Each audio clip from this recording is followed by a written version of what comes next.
Right now at 6, 2 drownings. A 6-year-old from Kansas City drowns in McDonald County, and officials are working another drowning in Montgomery County. Plus, candidate dies. Congressional candidate Ed Emery passes away.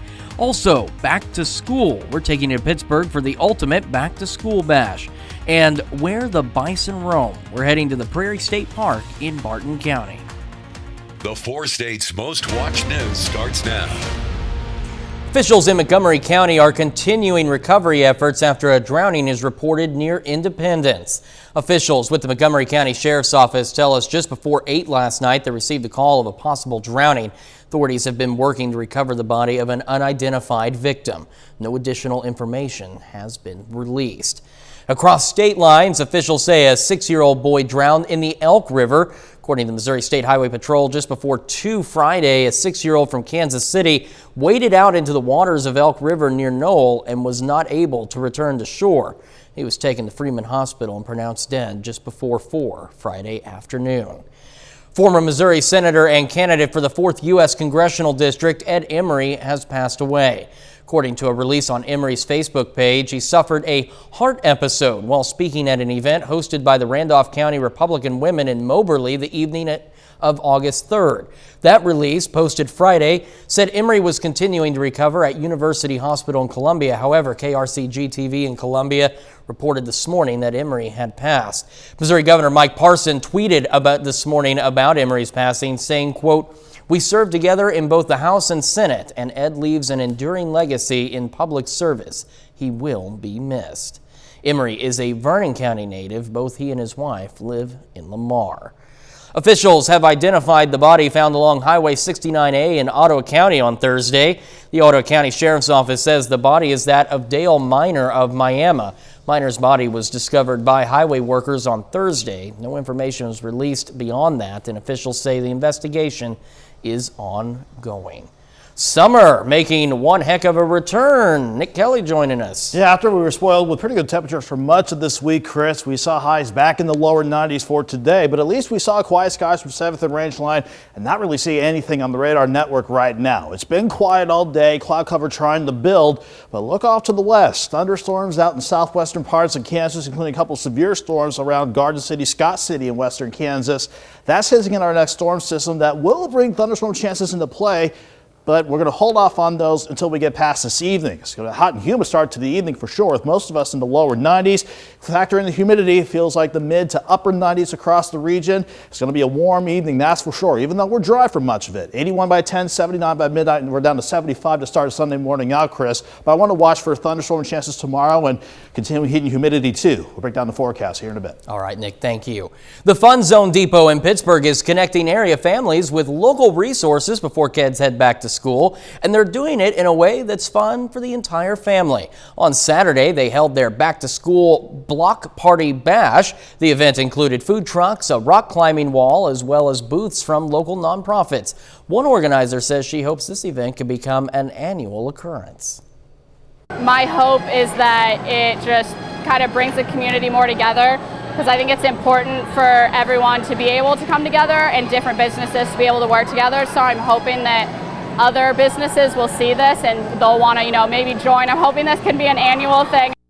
Organizers say the event was designed not only for entertainment, but as a way for local families to connect with important community resources. The Pittsburgh Noon Rotary Club hosted their annual school supply drive at Walmart in partnership with the Salvation Army and Pittsburgh schools.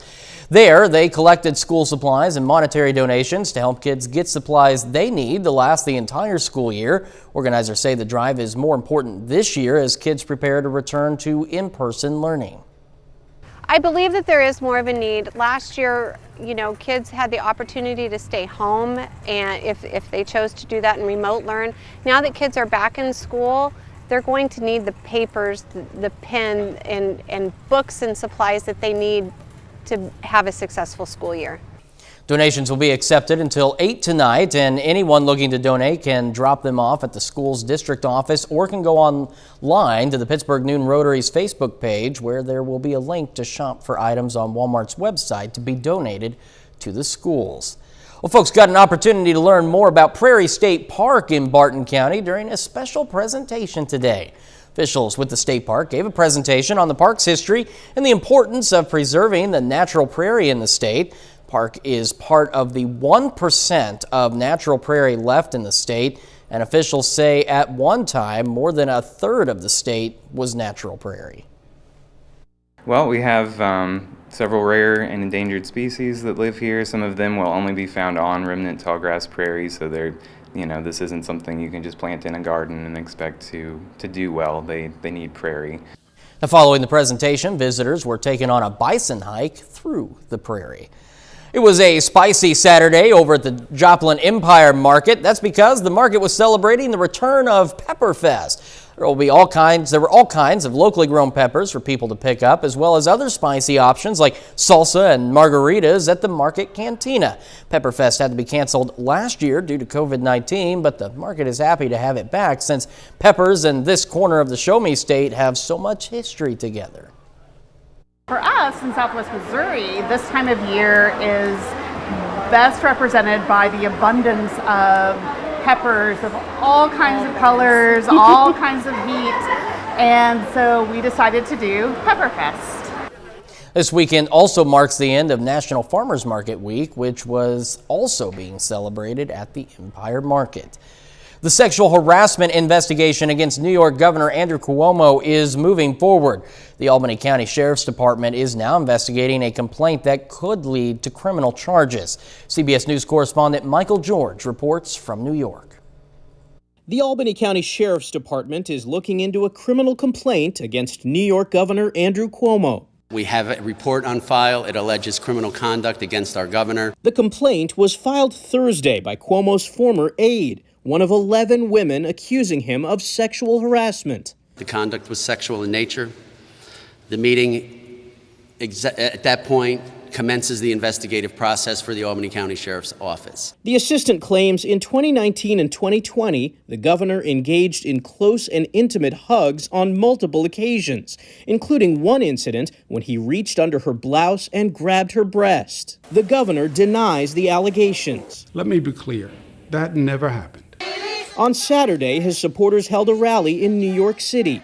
But the 63-year-old governor is facing a growing call to step down after New York State's Attorney General released a blistering report earlier this week. It says the governor engaged in a pattern of inappropriate conduct with the aide, including multiple incidents of groping. The sheriff promises a thorough investigation. At this point, I'm very comfortable and safe saying that she is in fact a victim.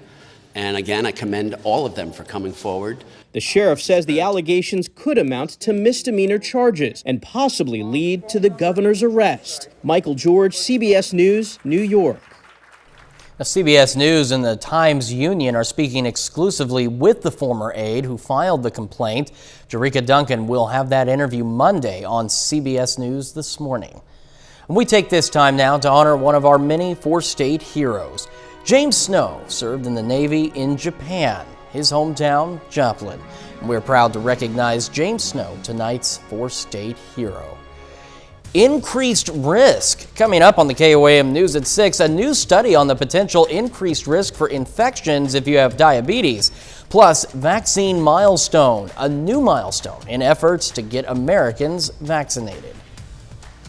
Save big. The importance of managing diabetes to avoid infection and what the data collected so far says about adolescents and Pfizer's COVID-19 vaccine. Michael George is here again with some of the week's top health stories.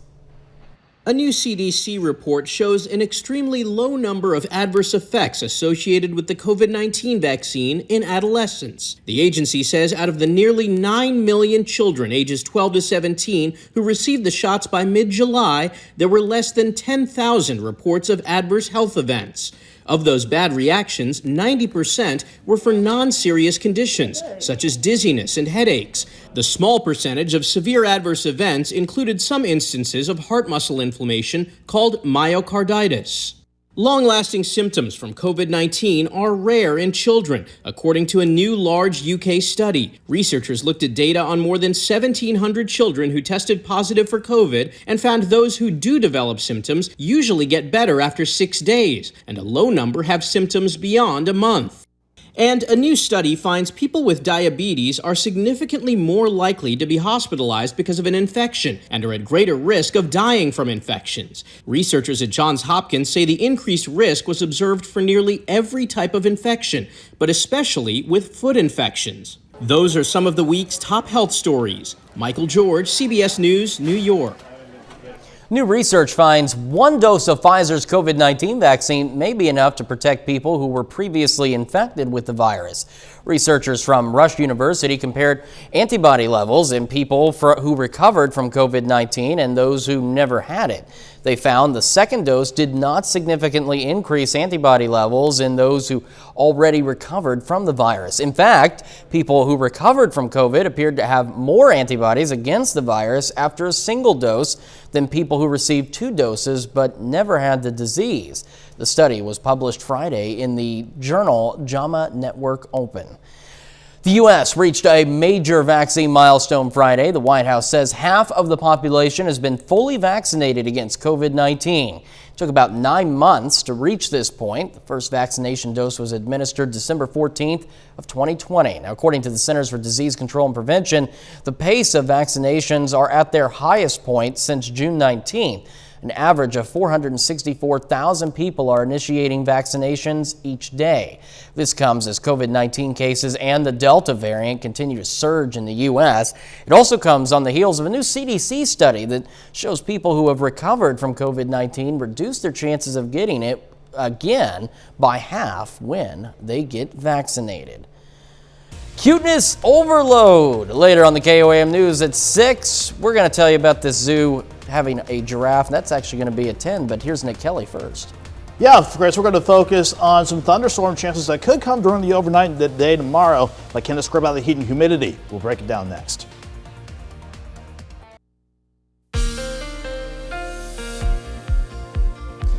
We saw the heat and humidity start to sneak back in yesterday with highs pushing at or near 90 degrees, and that's what we did again for today after we started in the lower 70s this morning. So far, Joplin topping out at 91 degrees this afternoon. Everyone else mainly in the lower 90s as well. At least we haven't seen any of the heat and humidity results in any rain or thunderstorms so far today. We're dry now. We've been staying dry under partly to mostly sunny skies all day long, but these thunderstorms, that's hinting at our next wave ready to roll in, and there's a chance that some of these thunderstorms could sneak in overnight, although I don't think it'll be severe. But again, it's hinting at how our weekend is going to end as we roll into our Sunday. Still looking great though. Mostly sunny skies from 7th and Range Line. We are at 90 in Joplin. It feels like 95 with the dew point just shy of 70 degrees. And of course, that south wind gusting at 22 miles per hour, keeping everybody near 90 or in the lower 90s at 6:17 on this Saturday evening. But you factor in those dew points, mid 60s to lower 70s. It feels like the mid 90s on the Missouri side and almost upper 90s to near 100,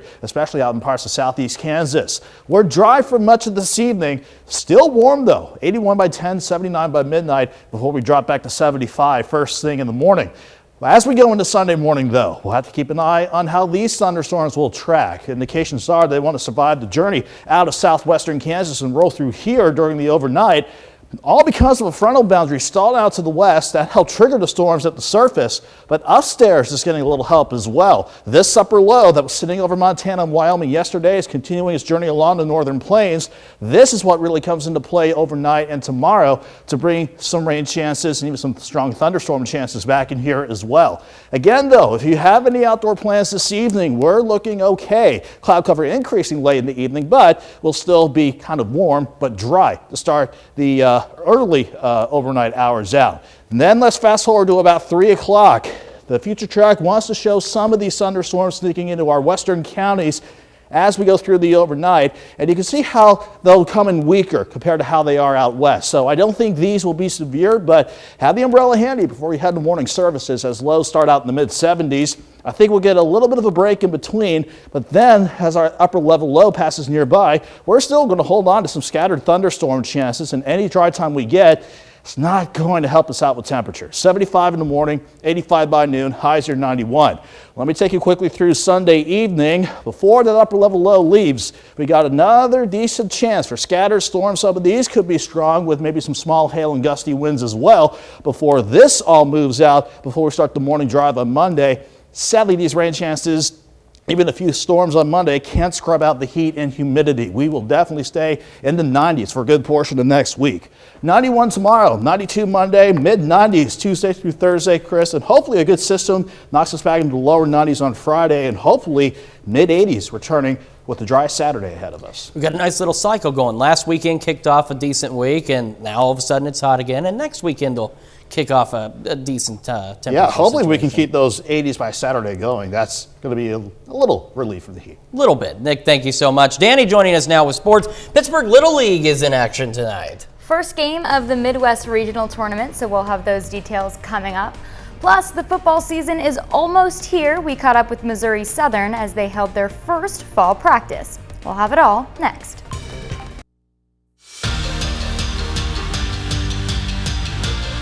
There's just 26 days until the Missouri Southern Lions kick off their football season. Today marked another big step in preparing for their season opener on September 2nd. The Missouri Southern Lions took the field today for their first fall practice. I can tell that there's a different atmosphere out here at Missouri Southern right now. A bunch of guys haven't played football in almost 2 years, so you can tell that the energy was really there today, and a bunch of people were bouncing around excited just to put a helmet back on today. It's the first of 9 practices before school starts. The pads go on Wednesday. It feels great. I had an alarm set for 6 o'clock. I honestly couldn't fall asleep. I woke up about 5 o'clock, 5:15. I was just anxious, brushed my teeth super early, just ready to get out here and work. I have been just overly impressed with how they've maintained the high level of energy. They have done a great job just keeping the momentum going and just continuing to build on what we had from the spring. It's a young team this year, and Coach Bradley is looking for guys to stand out. We've got over 70 newcomers with young guys and a couple transfers, and the biggest thing is who's going to separate themselves with how quickly they pick up the playbook, how quickly they fly around, their effort, their physicality. Bradley is new too. He enters his first full season as head coach and brings a new culture to the program. I want us to be the best version of us. I really want our guys to just maximize themselves so that we can maximize ourselves as a team. That's where we will strike. His players have bought into his philosophy. Starting to trust Coach Bradley and trust his word, so everybody just meshes together well with that. Our motto right now is 1%, so every day we're going to do our 1%. We see the rankings and things like that, but we're going to take it one day at a time. It's go time for the Lions. In less than 1 month, they open up the season on the road against Nebraska Kearney. Pittsburgh Little League's postseason run continues today. Pittsburgh won the state tournament and are now representing Kansas at the Midwest Regional Tournament in Indianapolis.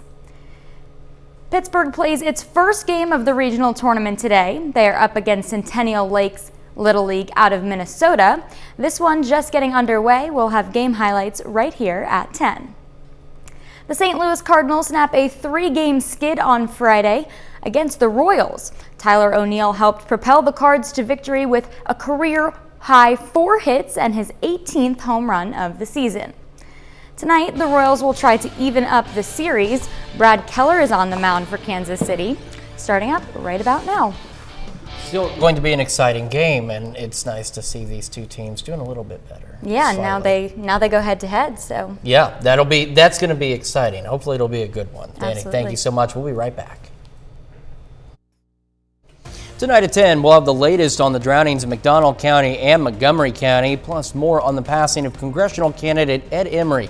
We're taking you to Pittsburgh for the ultimate back-to-school bash. We've got those stories and a lot more tonight on the KOAM News at 10.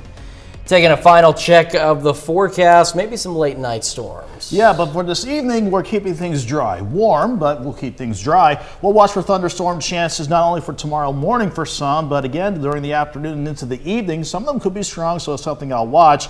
It just can't scrub out the heat and humidity, though. We'll still have highs near 91 tomorrow, 92 Monday, and mid-90s through the middle of the week ahead. All right, Nick, thank you. Danny, final check in sports. the Missouri Southern Lions are finally back on the football field, so they're kind of putting the finishing touches on before their season gets underway. And hopefully they're taking it easy and not practicing during the heat. Yeah, it was heating up out there today. I'm sure they're enjoying that. They're looking forward to next weekend. Yeah, but they say like any kind of weather's good football weather, at least so I hear. Yeah, I mean, I'm not the one out there running in full pads, so on the sideline, it's not true. too bad. That's true. Guys, thank you so much. That's our time for now. Thank you for making us part of your night.